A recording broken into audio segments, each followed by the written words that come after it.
Oh, yeah, NBA Straya, how are you going? How you going? Are you right? You should be. Why is that, Jim? Well, it's Monday, June 22, and the NBA draft is like a day and a half away. That's right. But no basketball. It's the draft. It's going to be fun because I really like it. Yeah. I just made that off the top of my head. That was pretty good. This is NBA Straya. I am your host, James Clements, here in Larry Armour Studios, the Monday evening after my birthday weekend. I'll get to that at the top of the show. But very quickly, today's show, the draft. Right? Basically, I waited all day to see if Giannis would get traded. He didn't. So the big trade we're all been waiting on happened, and it was Aaron Wiggins to the Atlanta Hawks. We'll talk about that. We'll talk about some extensions, other things, the frothing over Giannis. You know my vibe on that. Sure. But most of all, the big thing that we always do here on NBA Straya every draft time is just go through the first round, figure out exactly what every team needs, and try to make it happen. So, Jim's first round mock draft. That's what we do. Basically, you know, just knowing the NBA inside and out and how, you know, the teams operate.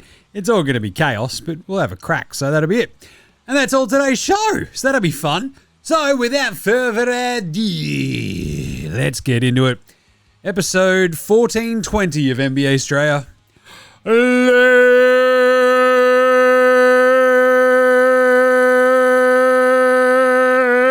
Let's go.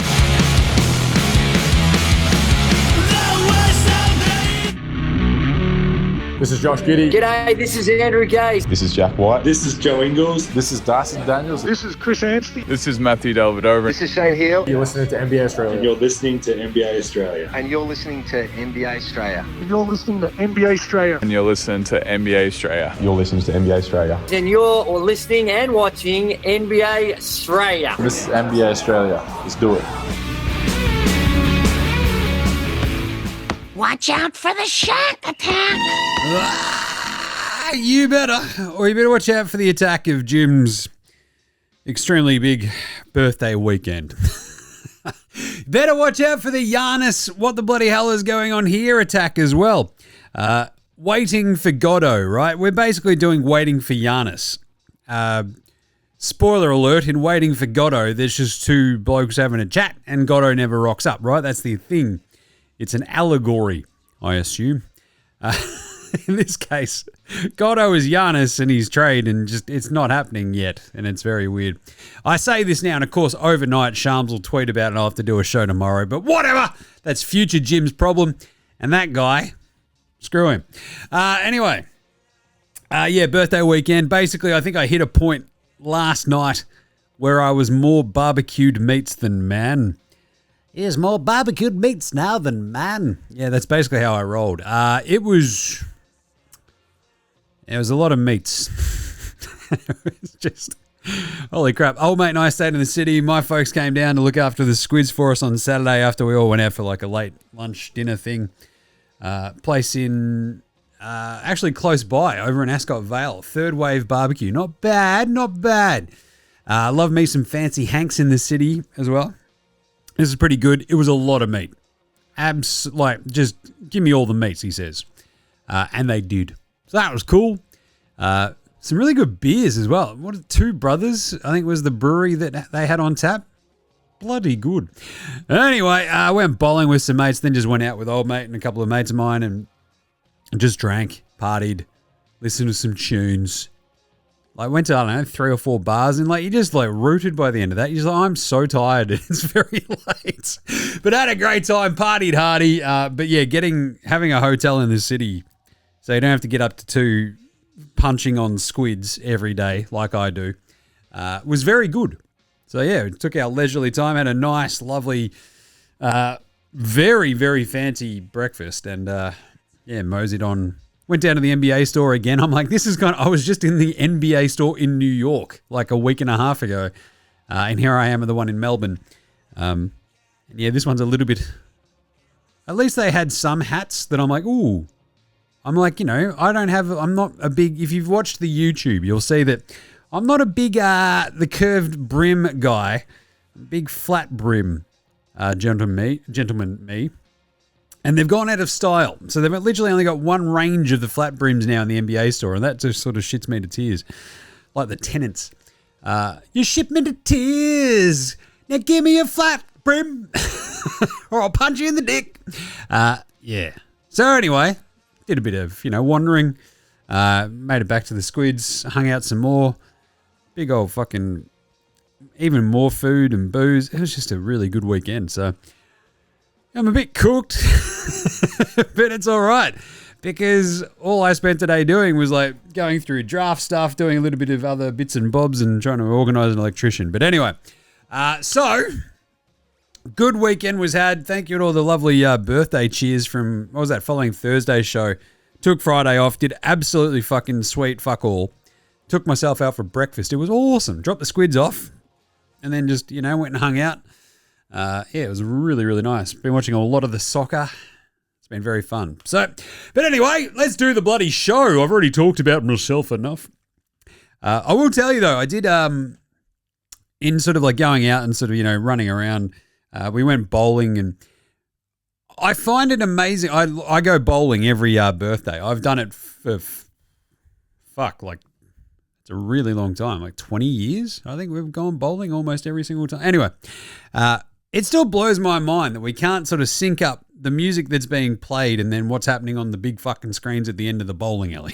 What are we doing here? I don't know when the last time I went there was that all actually matched up. It's fucking weird, right? It's bonkers. So we need to fix this shit. Anyway, let's start today's show with apparently a soliloquy about my weekend, but also with the daily... Oh, is it a whip around, Jim? Yes, it is.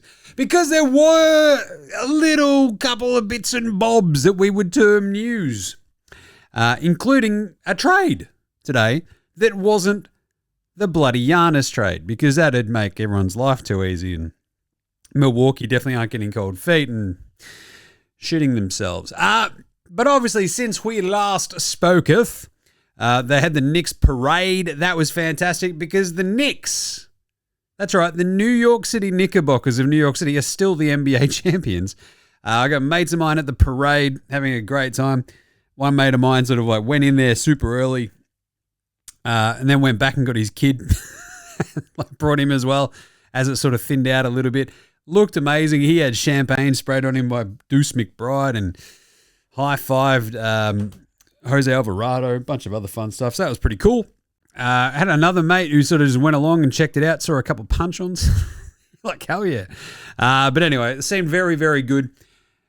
And I don't know, like it seems like New York ought to be absolutely perfectly set up to do a giant parade and like, yes, disrupt the entire city, but whatever. It seems like they sort of tried to limit it, and I think that made more problems than anything else. Anyway. That was kind of neat. Good stuff. Way to party hearty, New York. It looked amazing, right? And I think I've talked about this heaps and heaps and heaps. The vibe about the Knicks while I was there was absolutely off its head. And I think obviously during the finals, it only just like went more absolutely fucking bananas. And yeah, the sort of outpouring of sheer jubilation, delight, disbelief, all rolled into one chaotic ball is like perfectly New York. So yeah. One of the big losers, we hit on this in the winners and losers, I think, was the Brooklyn Nets. They've got to be sitting there going, oh, fuck, do we have any fans? This is shit. Anyway, the trade today, Oklahoma City. So we've talked about this before. We went over the other day the 10 big questions heading into this offseason. And a lot of this is, the Knicks, can they repeat? What's going to happen with Giannis? The draft, how does the top four shake out? And then what happens after that? LeBron, free agency. What do the other contenders do? And OKC was an interesting one because it's like they have too many dudes. They are paying a very large luxury tax bill, and they lost to the Spurs. And they've got 2 picks in this draft. So there's a little bit going on there, right? The other questions were like, what do the other contenders do? We go through the contenders. Brooklyn and Michael Porter Jr., like what's going to happen there? That's chaotic. You got Charlotte, Houston, and Denver. Who's going to be the team that does something weird just out of the absolute box? And you're like, Sacramento have gone and traded for Ja Morant or something, right?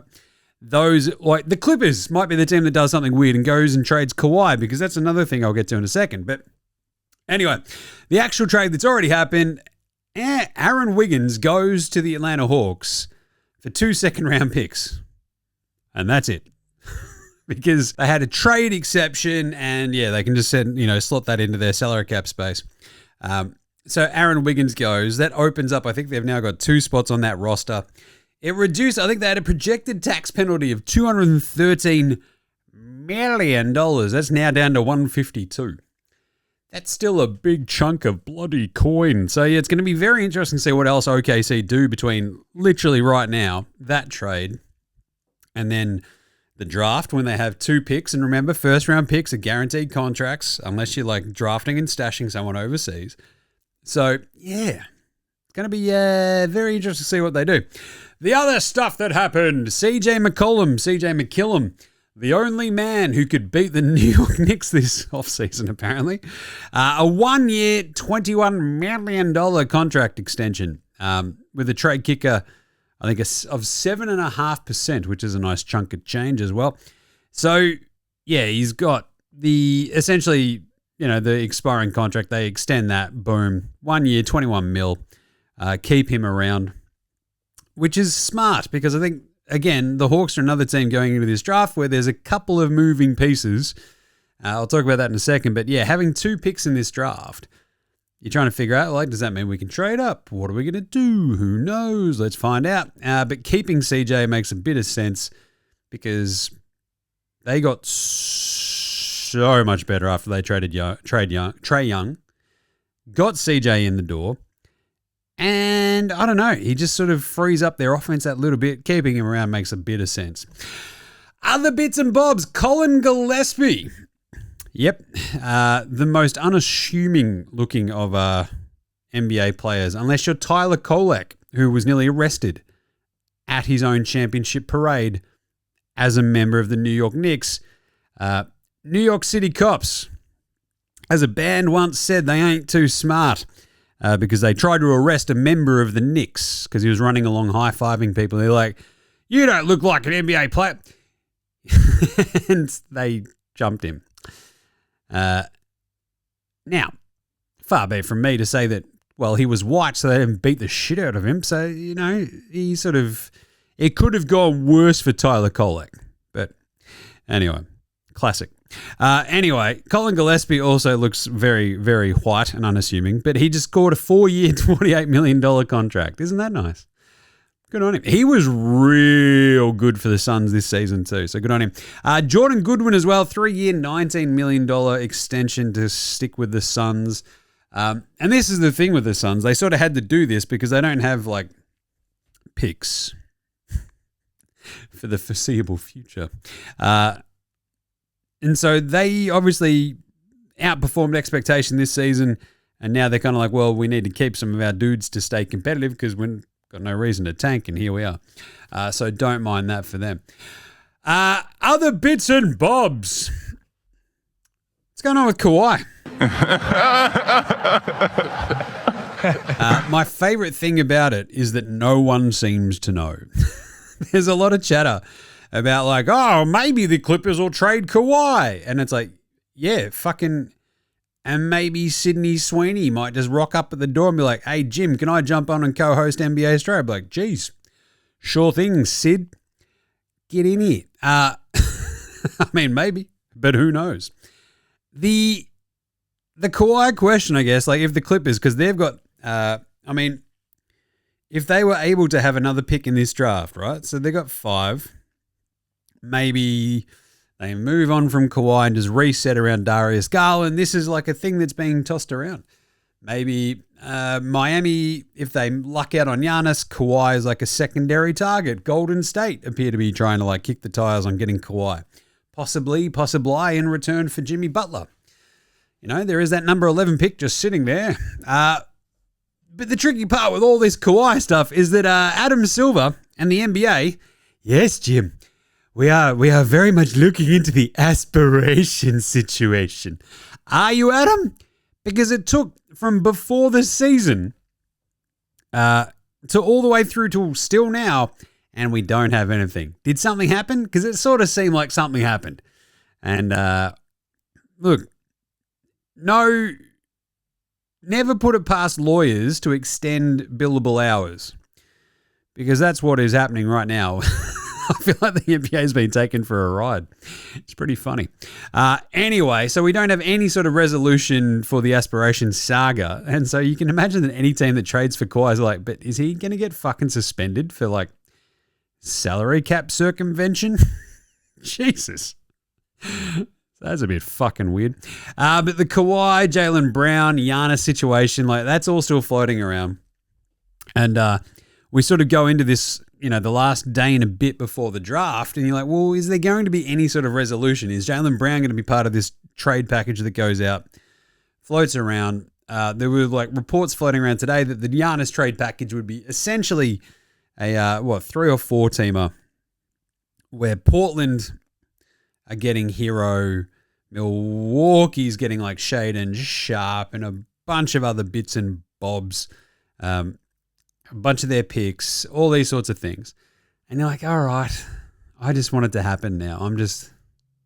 I still just don't think that Boston should do it. I don't think it changes their outlook that much if they're losing more than Jaylen Brown. Anyway, so yeah, now that Kawhi's being involved in trade speculation, Jaylen Brown, Giannis, it's all going a little bit chaotic, which is kind of fun. And the fun part is something will happen between like now and the end of the draft where we didn't expect it. And you're like, oh, jeez, no one saw that coming. So we'll see what happened that is.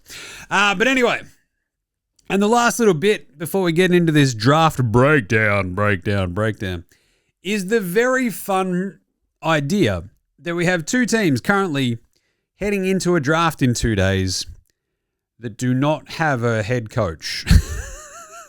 Right? Because remember how the Trailblazers completely cheaped out on hiring Tiago Splitter. And he went, what?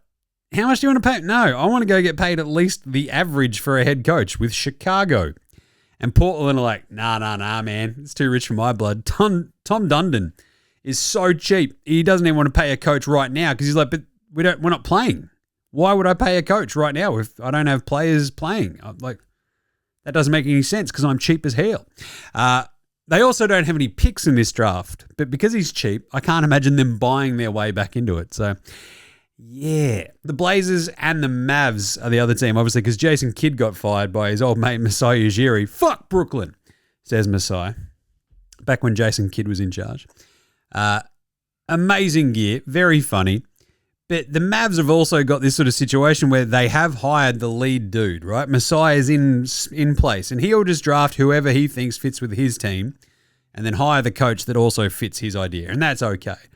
Whereas the Blazers, it's kind of like, we're running a thing, and then the coach is going to come in and be like, so who'd we draft? Oh, I don't like that guy. So that's pretty good. It's not great, is it? Oh boy, Portland. At least the good thing for the Blazers fans out there is that their team is very fun and very interesting.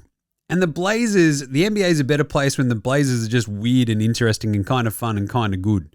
Like the Dame run was awesome.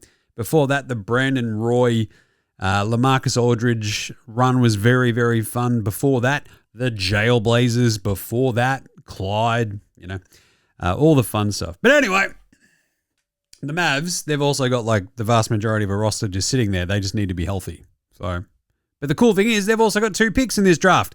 So let's take a quick break and then get right into a whole mess of draft speculation right after this. This is Cam Glidden. This is Anthony Drimmick. This is Mitch McCarron. This is Jason Kidd. This is Darryl McDonald. Hey guys, this is Hugh Greenwood. Yo, what's going on? This is Illy. This is Mark Worthington, or commonly known as Wortho, and you're listening to NBA Straya. You listen to NBA Straya. And you're listening to NBA Straya. And you're listening to NBA And you're listening to Straya. NBA Straya. You're listening to NBA Straya. And you're listening to NBA Straya. You're listening to NBA Straya.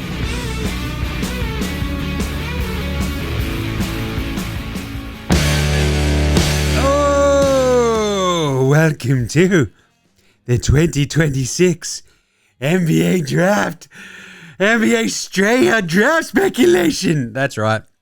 The NBA draft is insane. Stuff happens, right? This is the thing. And I spend all of my time watching NBA, right? And a lot of NBL. That's how I roll. College, I watch smatterings of it throughout the season. I watch a bunch of March Madness. That's all well and good. And I am nowhere near any sort of draft Nick, right? You couldn't even call me a draft Jim. So my rampant draft speculation is based off like all the reading I have done like over the last, month and a bit. As you sort of get towards like a, especially once the finals sort of hit like their crescendo, you're just like, all right, cool. Just like we're going full draft. This year, because the top four has been sort of like so clear cut at least, then once the draft lottery happens, you're like, all right, how does this all slot? What's going to happen? And we head into this draft not really knowing exactly what's going to happen. You don't have Cooper Flag, you don't have Wemby, you don't have Zion, you don't have Anthony Davis. The number one pick this year with the Washington Wizards on the clock. The Washington Wizards are on the clock. No one really knows what's going to happen, right? They probably aren't entirely sure. I guess because, the other thing that happened over the weekend was Trae Young opted out of his big deal of $49 million for the last year of his contract. And it seems as though the entire point behind him doing that was to re-up with the Wizards. Because remember, Trae Young's on the Wizards, along with Anthony Davis. Sure. But anyway, so with that in mind, the Wizards are kind of like, maybe it threw them for a loop. Maybe they knew this was like part of the plan all along. Maybe it's Trae Young just trying to get some more leverage and get some more money out of the Wizards because he knows he's going to be sidelined by whoever they draft quick enough. But the situation is, as stands, not knowable, really, because we've got probably, you look around the league, everybody sort of got their own favorite guy out of these top four. And the Wizards, you can see two clear-cut spots where you're like, yeah, I can see this guy going there or I can see this guy going there at number one. That makes sense to me. And that's what, in my brain, I always go through these NBA Straya draft, mock drafts, whatever, and think, right, who just fits on this team based on what I know, which isn't a giant amount, but I have seen bits and bobs. You read a lot. You sort of try to figure out how these dudes, these young players, the molds in which they fit, how they might develop, all this sort of stuff. And the rampant draft speculation this year has been very, very fun because, again, it is like all a bit of a shrug, right? A bit of a shrug emoji. You're like, I don't know. So this is very, very cool because really, you've got the top four. And within that top four, you've kind of got a top two because it's hard to see someone like Boozer or Caleb Wilson going number one, but we still don't know what the Wizards are going to do, right? They might just love Cam Boozer and we don't know about it yet. But still, because they're on the clock at number one, you can see them with their sort of pick between the top two, really, AJ DeBanster and Darren Peterson. So you got that top four. Then after that top four, you've got this group of four guards that are sort of seemingly cut above like the next tier of players. And that's A Cuff, it's Wagler, it's Kingston Flemings, and who's the other one? Braden Burries, right? Like these sorts of dudes who in the next, like basically the picks 5 through 10, or 5 through 9, it's who knows what's going to happen. Like, and someone could jump up into that group depending on like what that team thinks. But that's essentially how I look at this. You got a top four, then you got four guards who are all very interesting prospects in their own way. Again, a lot of the eye of the beholder kind of stuff. And then chaos and a lot of really good talent. So this year is going to be very, very interesting. I think it's like the second straight year where we've got like a really fun deep draft.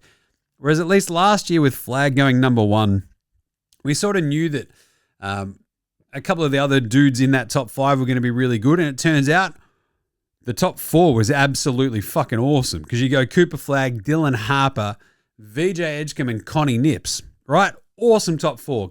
And then Ace Bailey showed us a bit in Utah. Trey Johnson, probably not enough in the Wiz. Jeremiah, zero fears. Jaeger Damon, because the Nets are run by morons. Calamari Boyles. You've got Cameron Maliwatch. But then you got gems like Cedric Coward. He was awesome at number 11. Derek Queen at 13. Carter Bryant at 14. You also got not a giant amount after that until you get to sort of maybe Nate Clifford at 24.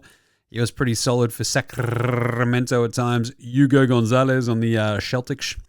Niederhauser on the Clips. Obviously, Kalkbrenner. You had the Panda down there in Orlando. Who else? There was Maxi Ranlo at 42 as well. Very handy.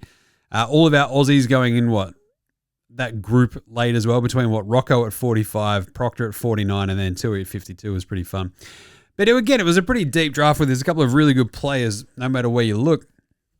And you look at this one, you're like, yeah, dude, this might be like a Dame Lillard situation where out of those 4 guards outside the top 4, one of them might just be a bit of a Dame Lillard. Where you might remember he went 6 to Portland, I want to say. And that was just like this chaos sort of moment where he was I think he was originally the Nets pick as well, which is very funny. Yeah, Dame was 6th in 2012. And then obviously goes to Portland, pops off and is absolute chaos. Undersized, but like an absolute chaos bucket getter. And there's like a little bit of that in some of these dudes. But anyway, so if we think about this, we've got the top 4, we've got 4 guards, chaos, some solid bigs in there. No real sort of standout. Oh, shit. Okay. We're looking pretty interesting here, but a couple of decent ones. But I think the one thing that really stands out to me about this one, outside of obviously your top 4, which is really, really super duper solid, we have a lot of teams with multiple picks. Doesn't usually happen. We have Memphis, right, who have 3 and 16. Not bad. You have Chicago that have 4 and 15. Not bad. Good size. Charlotte. Charlotte, what do they have? They've got 2 pretty close together at 18 as well as 14. So 14 and 18. You got OKC at 12 and 17. Oh, no. You got Atlanta at 8. And because that's the New Orleans pick, which is still very funny. 8 and 23. It's a pick from Cleveland. And then you have Dallas at 9 and 30. So with these teams with multiple picks, especially some that are kind of motivated to maybe collapse those picks into maybe a single pick or, looking at you, OKC. But a couple of those teams are obviously on the hunt for just talent adding. And that's Memphis, Chicago, Charlotte, probably even Atlanta still, and Dallas. But who knows? It's just like this, again, a bit more of an unknown where you're like, who knows what they're going to do? Are they going to try to move up? Are they going to move back? There are teams as well in that top 10 where you're like, as good as the talent is, Brooklyn think they're smarter than everybody. Will they trade back and infuriate everybody? Maybe. What about the Clippers? Are they going to maybe trade Kawhi?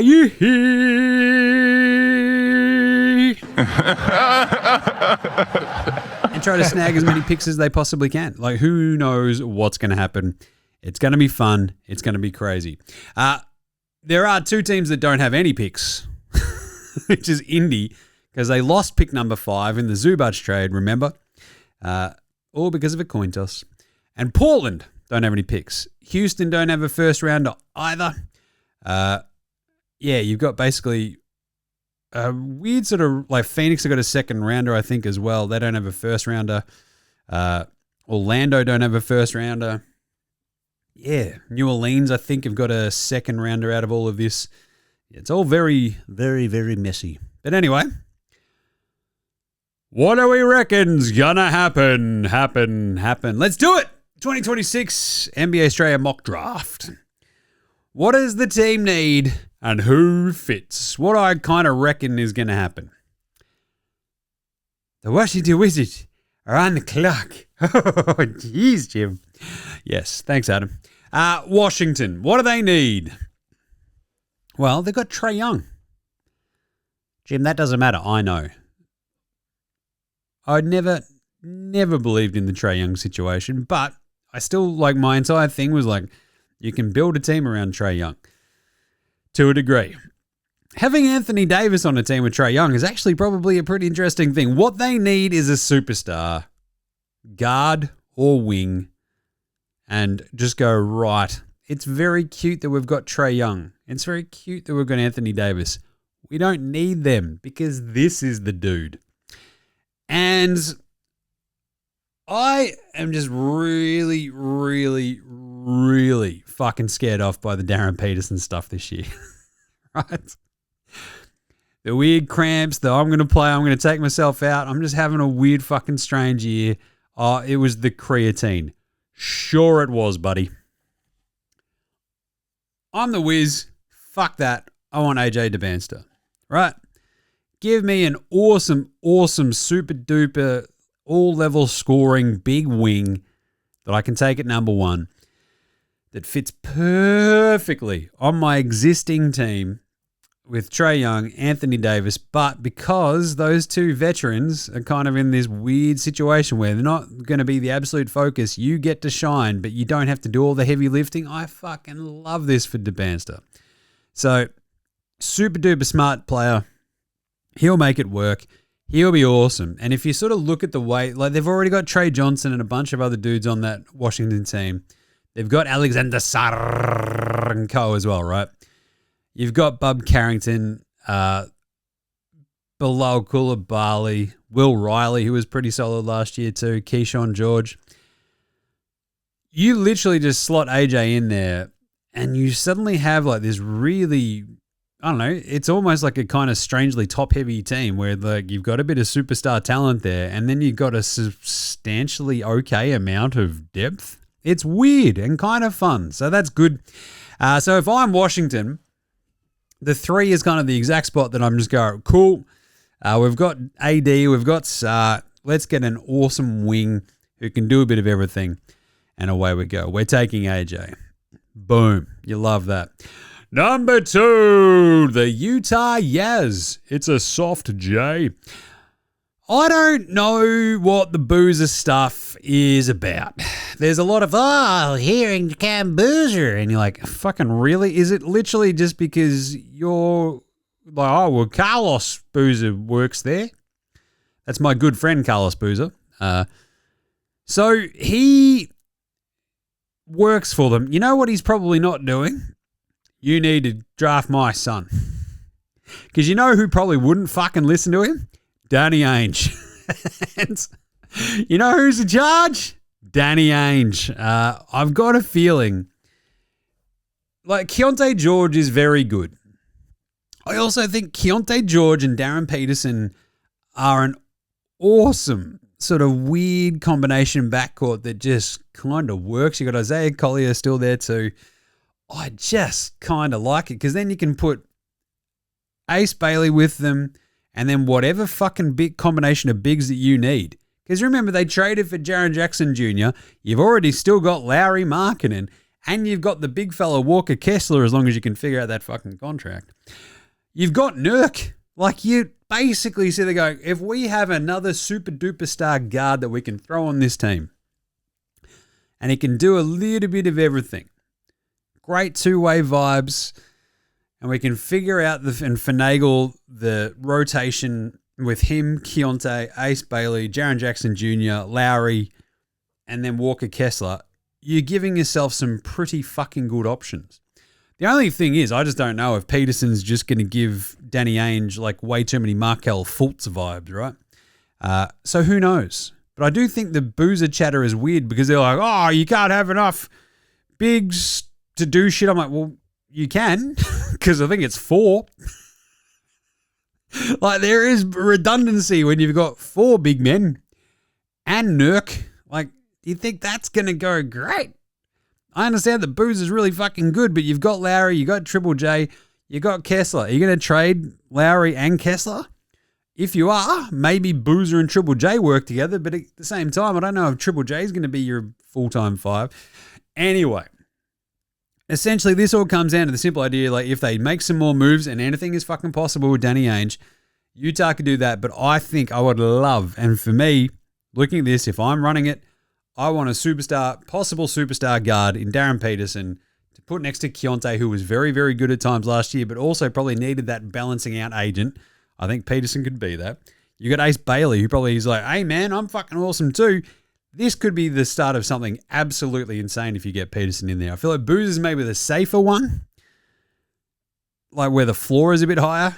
Peterson, the sky is the fucking limit. So that's who I'd be taking it to. Number 3, the Grizzlies. I would fucking love Boozer for them. If Peterson drops, easy. But the thing is, if you get Boozer, if Peterson drops, you're fucking laughing either way, right? Because it means you can do whatever the fuck you want with Ja Morant. Real simple, like you can trade him for a bag of peanuts, you can piss him off, you can fucking keep him if you want. It doesn't matter, right? If you've got Boozer, you can keep Ja possibly, see what happens. He's still young. I don't know. But Boozer instantly gives you like a respectable front court partner alongside with Zach Edey and co. And it just really fills it back up and really, really makes it a lot easier to sort of deal with like any of the sort of unknowable stuff that Memphis are going to deal with, which for the last bunch of years has been a shit ton of fucking injuries, right? But suddenly you've got like this built-in like offensive hub, super high IQ guy. He'll be awesome. If you're keeping Ja, you've suddenly still got Ja, Cedric Coward, Jalen Wells, Cam Boozer, Zach Edey, the notorious KCP, Scottie Pippen Jr., Ty Jerome, Taylor Hendricks, Omax Prosper. Like, there's just a bit of shit going on suddenly in Memphis. And they've got another pick later on to plug in any other gaps. So I'd love Boozer for them. And if Peterson drops as well, that means you can just fuck Ja off just straight away. Just go, hello, Darren, this is your team. And he's like, fuck, I actually don't mind this. And off he goes. You're laughing if you're Memphis, right? Laughing. So the pick for me there is Boozer because I've given Peterson to Utah. But who knows? It's fine either way. Number 4, Chicago. The Chicago Bulls. What do they need, Jim? Well, they need a big.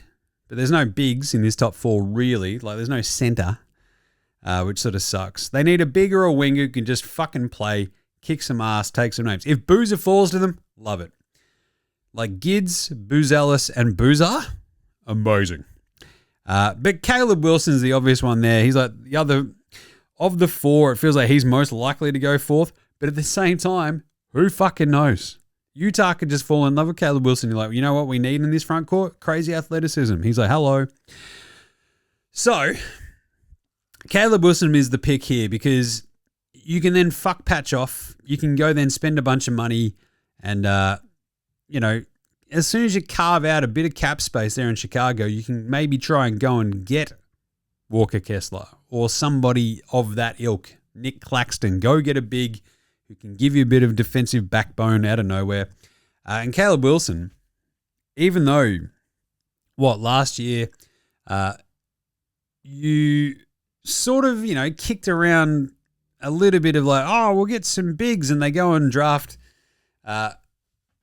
Noah Essengay, and they took our man, Lockie Olbrick, and you're like, all right. They ended up with Yabu as well, don't forget. But yeah, you can fuck Jalen Smith off. You can fuck off Patch Williams. Just a pair of spuds. Just get rid of them. Get Caleb Wilson. Put him next to Boozelis, next to Gids.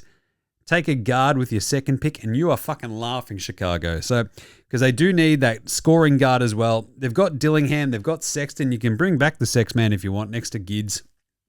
You got Trey Jones. There's a lot of interesting sort of bits and bobs floating. They've got Anthony Penny Simons, for fuck's sake. Like, there is a lot of weird shit going in Chicago. I think if you get another big, maybe another scoring guard, or you just double down on just build out your front court, that's fine by me. They've got new dudes in charge, so hopefully they're just not going to pick a wing who can't play fucking offense, which is what the Bulls have done for a million years. But anyway, Caleb Wilson, he looks amazing. Just imagine Gids throwing lobs to him 24-7. Sign me up. All right, there's the top 4. AJ, Peterson, Boozer, and Caleb Wilson. It's obvious stuff. Then it gets weird. The LA Clippers, what do they need? They need a shooter. They need a bigger guard, possibly next to Darius Rucker, Judy Garland. And they've got their choice of guards. Unfortunately, only one of them's kind of big-ish. So it sort of comes down to like what they reckon they can sort of, I don't know, carve out next to Garland. Because at the moment, their rotation is like Darius Garland, Chris Dunn,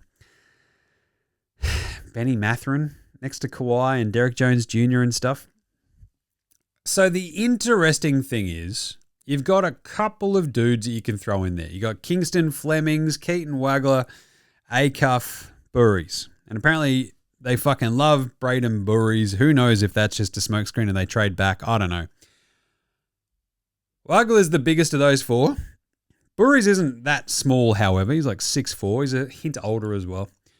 And you sort of just have this moment of like, maybe. Just maybe. Wagler, though, is a shooter, 6'5". Not bad if you put him next to Darius Rucker, Judy Garland. Because, like, the thing, I guess, with Garland, who's, like, on the smaller side, like 6'1", you run the risk of just sort of duplicating what you had, I guess, there in Cleveland with Garland and Mitchell. But I think, basically, as long as you go either Wagler or Burries, you've got, like, a little bit of size next to him at the 2, and you're kind of okay. And I think I'm okay with that. And if the Clippers actually take it, they sort of do need another big. Maybe they trade back and get like a couple of those picks. Like maybe if they just trade straight back with like OKC and then OKC trade up to 5 for those 2 picks. I don't know if it's worth it, but anyway, I think all the scuttlebutt has been they love Burries. Who knows who they take? I think that kind of works though, but mostly what they need is one of those 2 bigger ones, which is Burries or Wagler. And I'm going to give them Burries because that's all we're hearing. So number 6, Brooklyn. What do they need, Jim? Just fucking anything. They need talent, mate. Oh, but they took fucking 27 point guards last year. Yeah, because Sean Marks is just throwing darts at a fucking dartboard. And I'll tell you what, I don't know if he's hitting anything really, so I guess we'll find out. Because I think they just need a guard who can actually fucking just walk onto the court and shoot. Because that was a big, big problem with all their other dudes all season long. Yay, Damien, Traore. Like, what do they have? Like, they had Powell, they had Wolf. Who was their other one? Either way, it was a bit of a shit show, right? And you're just like, can you just... Benny Sarif, that was the other one. There's not quite enough shooting there, and it feels like Acuff has got the one who's got that superstar vibe to him. Like, if you are going to kick yourself for years and years and years ago, missing out on the Dame Lillard pick because of, what was that? That was the top 3 Gerald Wallace protected pick that they sent out, which is still hilarious. Like, even Wagler fits there too, right? Because, again, he can shoot the piss out of it, so he's got a bit of wiggle to him. I don't know if he's got the crazy upside, though, of Acuff. So, yeah. I kind of feel like Acuff, despite his sort of, 6'2", I feel like I don't give a fuck that you've already got like 87 point guards. Just give me Acuff. The dude is going to be, I think, pretty bloody good. And what was it, 23.5 points a game? That's just absolutely insane. And he shot the absolute bejeebers out of it from 3. I'm taking Acuff if I'm Brooklyn. That gives you a something. The rest of the other guys, yes, they've got a year in the system. Maybe they'll be okay. But they become just like fucking dudes. You've got Acuff. Let him go. Hope that he's Dame. And off you do it. Let's go Brooklyn. 7. Sacramento. We need to speed this up as well, don't we? What do they need? They need a direction. Are they going to trade the Souvlaki King Domantas Sabonis? I think the funniest one, and like what they kind of need as well, if you look at the Sacramento roster, like, my favorite thing is, like, if they go Kingston Flemings and he just turns into, like, a different version of Malik Monk, that feels like the most Sacramento thing in the world, doesn't it? Yes, Jim, it does, because it probably is. But at the moment, you got Rusty, Zach LaVine, DeMar DeRozan, Keegan Murray, the Souvlaki King Domantas Sabonis, Nate Clifford, who I do like. You've still got DeAndre Hannah on that team. You've got Maxi Reyno. You've got Dylan Cardwell. He wasn't too bad. Devin Carter on his hairline. Kingston Flemings means you can piss Malik Monk off. just fucking hand him the car keys. Who knows what's going to happen? You got to piss off Levine and DeRozan at some point. You're not winning shit with this team, right? So it sort of comes down to who do you think's got like the highest ceiling out of Kingston Flemings, Wagler, or Michael Brown Jr. And I think Kingston Flemings feels like the most Sacramento. Like he just does. He'll be fine, I reckon. But yeah, Kingston Flemings to Sacramento, sign me up. It's the funniest possible outcome. Absolute, like, can score the piss out of it. He's pretty funny. Let's go. Maybe you got a little bit of Maxi in him. Like, I don't know. But yeah, Kingston Flemings to Sacramento at 7. Atlanta, they probably need a bit of, they're kind of like perfectly situated, I think, at 8. Because they kind of need whatever they want there at 8, right? Like, they need guard depth and shooting. And if Keaton Wagler is still there, fucking bang, done. Lock it in. It's perfect, I think, next to CJ, Dyson Daniels, Nicky Alexander-Walker and co. Fucking gun, shooter, off you go. Fucking laughing, right? So I would sort of just like lock that in and just say, good night. In we go. He shot, 40% from 3 last year, did Wagler. Atlanta would love that. And I think it'd be ideal. So we're taking Keaton Wagler there. 9. That means you got Dallas. What do they need? Well, they sort of need guard depth, if that makes sense, right? Because you sort of think about the way that Dallas operated last year, and like it's funny that they've gone from Luka to Cooper Flag, because I think you build a team the exact same way around Cooper Flag as you kind of did Luka. Maybe a hint differently because you've already got Kyrie, and Cooper Flag isn't the playmaker that Luka was. But by the same token, if you like, you've already got Najee Marshall, you've still got PJ Washington, you got Clay, Chris Middleton is still there as well, right? So I think all you need is just the hint more of that really, really good scoring guard depth, along with Max Christie and co. They've got Ryan Nembhard as the backup point guard essentially, along with Kyrie. Michael Brown Jr. is right there. I feel like he's the sort of ideal spot. He's like maybe that. Like he had a weird year, but he's like big enough. He went to Louisville, a strange odd year, but I think he's really good for Dallas at 9. Because like a lot of the other team, like another bunch of the other spots there, like Lindeborg or as one of the sort of big wings. I don't know if you sort of, what do you got? Swain as well. The other sort of swing dudes. I think Dallas needs just another scoring-ish kind of guard that they can bring in, give them a bit of extra punch, run the show a bit if needed. Because between Kyrie, Cooper Flag, and you got your wings and stuff, I think that's all you kind of want, right? You need scoring guard and maybe one more 3-and-D wing. I'm going to take Michael Brown at 9. Now it gets weird, because you got Milwaukee. It's Algonquin for the good land, isn't it, Jim? Not at the moment because they haven't traded Giannis yet, so we don't know what the fuck's going on. So what do they need? Clarity. Is this their only pick? Who knows? They kind of need everything. They need to swing for the fences a little bit here. And it sort of feels like the Nate Ament, Yaxel, maybe not so, like Phylon, Merez Johnson in this sort of range. I think Nate Ament is probably the one that you might have a bit of a look at, right? It's sort of the dude where you go, all right, Nate Ament, I think we can sort of, at least you look at him and go, you can, like the way that he came into this season and the way that he, didn't exactly cover himself in a large amount of glory there in Tennessee, but I don't know. It just sort of feels like a bit more of a swing because he just wasn't that great. And he was like this guy who was like, really, really ballyhooed going into the season. But he's a 6'10", fucking kind of can do a bit of everything, bit of versatility. Kind of don't mind it. So I think that's probably what you end up doing. He's got a bit of shit to him.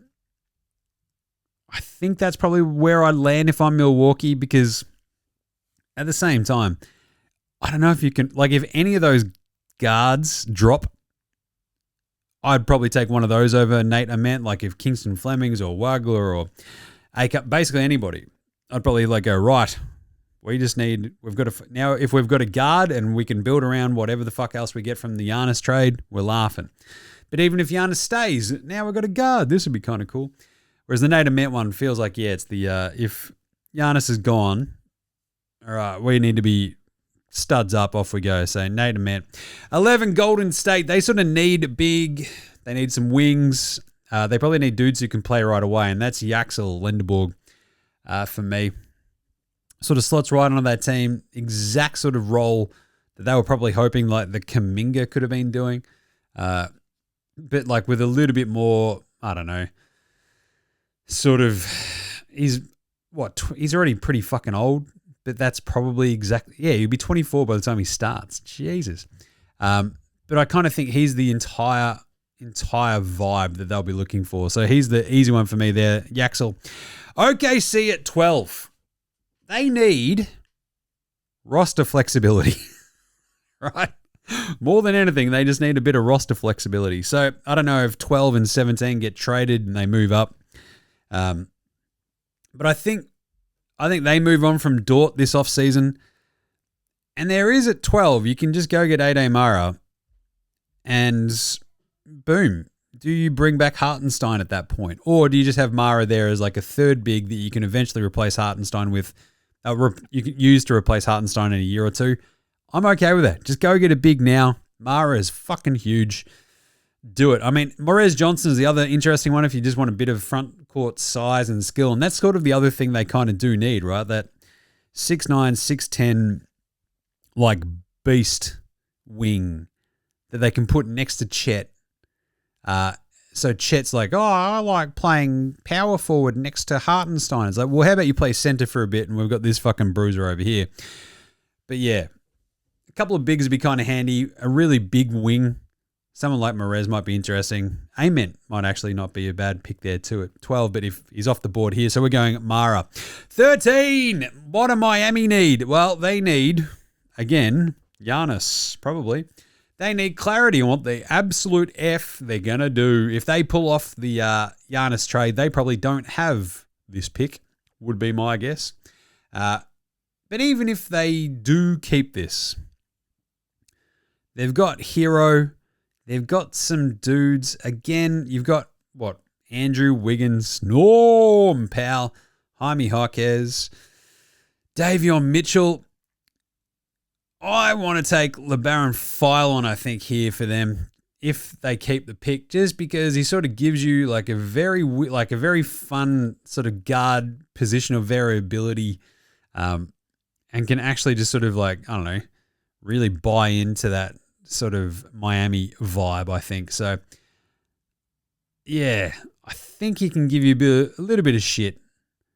I don't mind Philon. So, yeah, 22 points a game last year, 40% from three. Like, Hero, Philon, Davion Mitchell. The Norm Powell experience has been pretty interesting. I don't know. But, yeah, I don't know if I like any of the bigs to sort of replace Khalil Ware just there. Well, yeah, if Ware's gone, they don't have this pick anyway. So, yeah, they're a bit fucked. But I think Ware and Bam are fine. So I want to get like one more wing. 14, Charlotte. They probably need I think they need one more big body. And this is one that I've sort of been looking at, because you got Diabate, Kalkbrenner, Grant Williams is like the next Miles Bridges. Give me Morez Johnson for Charlotte here. I think he'd be a pretty interesting one for the simple idea of that sort of rangy, interesting, strange kind of player that sort of can do a little bit of everything. It might be a bit early in some places, but I think I kind of like Morez here for them. Yeah, because I think people are sort of getting a little bit on the Morez Johnson board. 6'9", he's 20. Yeah, why not? Go there, Charlotte. Kind of exactly especially get a Miles Bridges replacement with one of these two picks and you're laughing. Number 15, Charlotte. We're taking, what do we need? We needed a scoring guard or wing. Christian Anderson. How do you feel about that? He's a bit small, can shoot the piss out of it. So it's either Christian Anderson Jr. here or Cameron Carr for me. because if Morez Johnson's just gone off the board, you're kind of like, am I going to take Hans Steinbach? Maybe. But I think Chicago, we might just take a little bit more shooting and a little bit more playmaking because we can just let Sexton walk at that point. And then they've got, big rangy forward, another scoring guard to pair next to Gids and co. and shoot the piss out of it when they're playing off ball. So, yeah, that's what I want. Christian Anderson or Cameron Carr right there at 15. 16, Memphis. This is where Hans Steinbach goes because they kind of just need whatever talent there is there. What they don't have is much fucking size on that roster outside of 80. So I'm going to take Hans Steinbach, and that's funnier.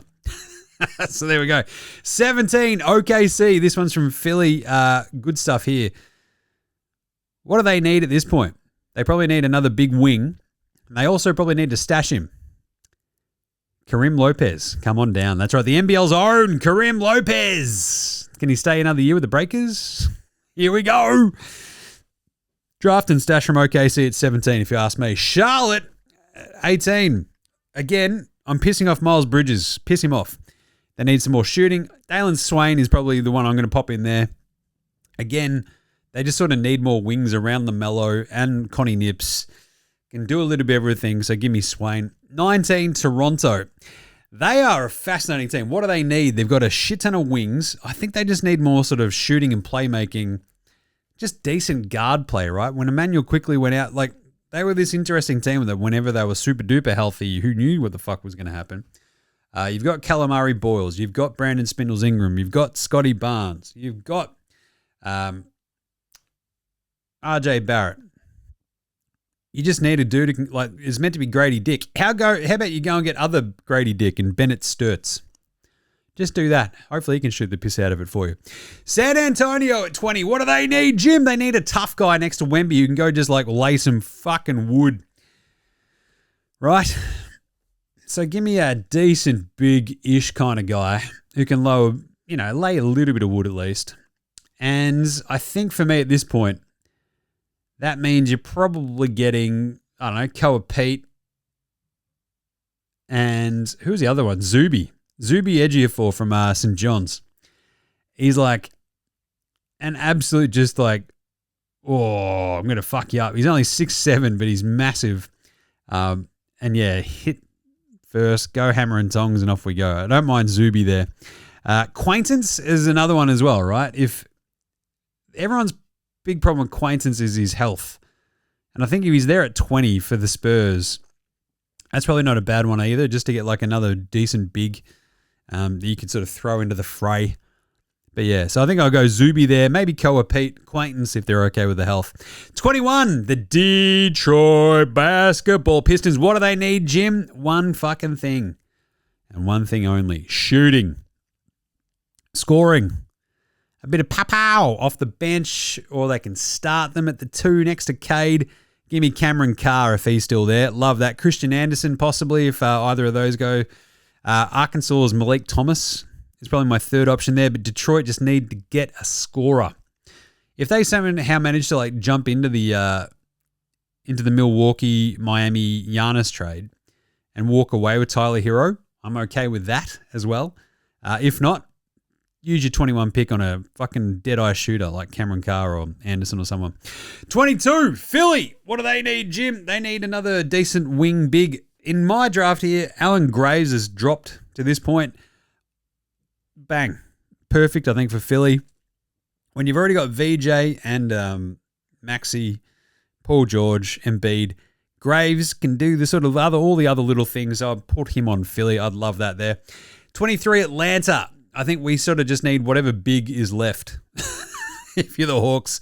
And that's Henri Vassar, the big Estonian. Slot him onto Atlanta and off he goes. That's probably the one thing that they need now, right? With Onyeka Okongwu doing very well, you've taken another guard at the top of this one. You got a bit of size. You probably just need one more big man. So that's it for Atlanta. 23. Vassar. 24, the New York City Knickerbockers of New York City, your reigning NBA champions. They will probably need a backup big man because they can't afford to keep Mitch Robinson. So take your pick. Do you want Chris Sinak Jr.? Do you want, what is the other one? Taris Reed Jr.? I'll probably take Snack. I reckon. It's a pretty decent, stretch of dudes that they could actually, kick the tires on. So, because you got Snack from Houston. Koa Pete wouldn't be too bad either, but who was the other one I just said? I just said one other one. Fuck, I can't remember. Oh yeah, Terrace Reed. Yeah, some good options there for the New York City Knickerbockers of New York City at 25. Why not? Then it gets 24. Then it gets weird. The Lakers, they need Luka players, right? They need 3-and-D dudes. There's not a giant amount here at this point. There's Isaiah Evans from Duke. There's Amari Allen from Alabama, right? It's pretty interesting. He's a very interesting one, I think. I don't know if he's kind of the Lakers-y kind of dude. A defensive big. I don't know. It's a bit weird. If San Antonio don't take Zuby, maybe you can take Zuby there. And the kind of same thing goes for Quaintance. If you believe in his health and he's okay, Quaintance at 25 would be a fucking massive steal. So yeah, let's just give him either Zuby or Quaintance. Basically, whoever the Spurs don't pick to have as a defensive kind of big-ish kind of forward dude that maybe you can play next to Rui, LeBron. Don't know. Or you just go and get whichever Amari Allen or somebody. That's where we go. It's a tough one for the Lakers at that spot, right? It's very weird. Especially, I think, I think in mine, I've got Isaiah Evans going 30 to Dallas. Spoiler alert. They've also, if you think about Terrace Reed as well, if we don't have him going to San Antonio as one of those bigs, or or New York, or Vassar for Atlanta, maybe if you get one of those bigs, you've actually got a decent actual big man sort of backing up. If you keep Ayton for one more year, who knows? It's a bit of a tricky one for the Lakers at 25. There'll be plenty of options. It's just trying to figure out which one's the good one, right? Malik Thomas is a bit of a scoring guard as well. Maybe Kareem Lopez is falling there. I don't know. But yeah, the Lakers, you sort of need to figure out how you're going to build around Reeves and Luka and LeBron. And usually that's 3-and-D wings and a defensive big. So yeah, whatever sort of fits. Denver, 26. You just need probably, if Quaintance is there, fucking lock him in. Absolutely crushing it. If not, I'd want, and this is going to go for the next team as well, maybe Josh Jefferson. Interesting player. Amari Allen, who I just mentioned as well. It's a pretty interesting one there too. Yeah. But I think Jefferson's probably not a bad idea for Denver, just a little bit of everything. Or even actually, again, if Isaiah Evans, if you're feeling good about that, can shoot the piss out of it. But I just want him on Dallas because he's Cooper Flagg's old teammate. So if Quaintance has dropped to Denver, that'd be kind of an interesting one next to Jokic, backing him up at least. And again, the sort of dude who can, you need that sort of Aaron Gordon clone, right? The really rangy, athletic big, but Quaintance's health thing is a big problem. So yeah, a couple of extra ones, but Quaintance or Josh Jefferson. Boston, Sergio De La Rea. Not a bad one there. They sort of just need another defensive guard / wing, because I don't know if you're going to get a really good big at this point. And a couple of the other dudes in the guard areas here are kind of already covered with a lot of the Boston stuff if you've kept Jaylen Brown and Jason Tatum. 28, Minnesota, they need a bit of shooting. And Ibuka Okori's on this one. If he falls this far, this would be amazing for the Wolves. Snap. But in this one, I didn't really kind of like the fit in some of these other teams. Fits perfectly on Minnesota. Bang, locking him in. 29, Cleveland. They always need a wing. They also need a backup big, I reckon, behind Mobley and Jarrett Gotherthrow-Allen. So we'll give him Terrace Reed Jr. here at this point, the UConn big, which is kind of fine. And that leaves Isaiah Evans to go to Dallas with pick 30 for me. Because again, around Flagg and Kyrie, a bit of defensive shooting. Maybe one more big, depending on what you're going to do with Derek Lively and Dan Gafford. But yeah, Isaiah Evans. He's Cooper Flagg's teammate from Duke. Can shoot the piss out of it. Decent size for a guard wing. Love that. And there you go. That's all 30 picks of the first round. Jeez, Jim, how'd you go? Yeah, look, this is the culmination of my knowledge. And it's all a little bit more, this is not what's going to happen. But it's more about like, if I'm on that team, I'm running that team, what do I need on my team? And like, these are the things that sort of I reckon we got to. So to go sort of back through it all very quickly. 1, Washington, AJ DeBanster. 2, Utah take Peterson. 3, Memphis take Boozer. 4, Chicago, Caleb Wilson.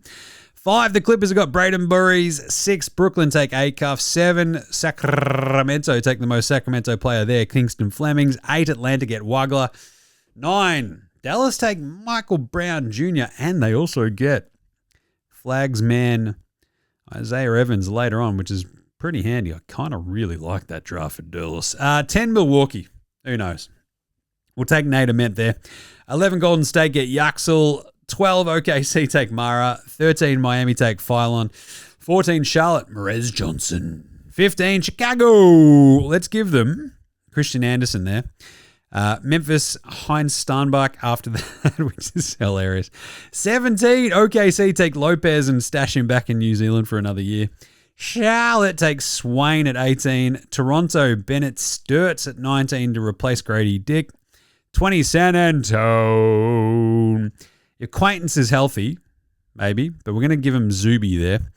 21, Detroit take Cameron Carr. Boom. Philly take Alan Graves at 22. Atlanta, Visa, 23. New York, the reigning champions, take Sinak Jr. 25, the Lakers. If we've given Zuby to San Antone, who do we give the Lakers in the end? Oh, we'll give him Amari Allen, maybe. That'd be funnier. Maybe Joshua Jefferson. We'll give him Jefferson. There you go. Denver, they'll take Quaintance if he's not gone. Boston would give them Sergio De La Rea. Hey, Hugo. Just imagine that. Minnesota, they take Ibuka Ikori, and Cleveland take Taris Reed before Dallas finish it off with Isaiah Evans. Will that happen? No. Is it funny? Yes. And away we go. So, what's going to happen between now and the next show, Jim? Well, Giannis will probably get traded tomorrow, and that'll be funny, and I'll just have to jump back on the show. But when he does, we'll do an emergency show, and that'll be fun. So, that's it for now. That's your sort of mock draft, your draft prep for Wednesday's first round. We'll talk this out, on Wednesday's show after the first round. We might do a bit of a live thing. I don't know what we're going to do on Wednesday morning for the draft. It's a bit of a weird one this year with no real Aussies involved. But anyway, let us know what you want me to do, if that makes sense. If you want me to go live, we'll go fucking live, man. Sit here, drink some brekkie tins. But either way, that's it. That's our draft show locked in. We'll bang that up probably on buymeacoffee.com/NBA Straya if you want to check it all out. You can sign up and become a Dead Set Legend and see it all if you want. That's it. All you have to do. Buymeacoffee.com/NBA Straya. But that's it. So if Giannis gets traded tomorrow, we'll do a quick, reaction show. That'll be kind of fun. Talk out all the sort of repercussions, because obviously all the other teams that'll be involved will be pretty wheeling and dealing.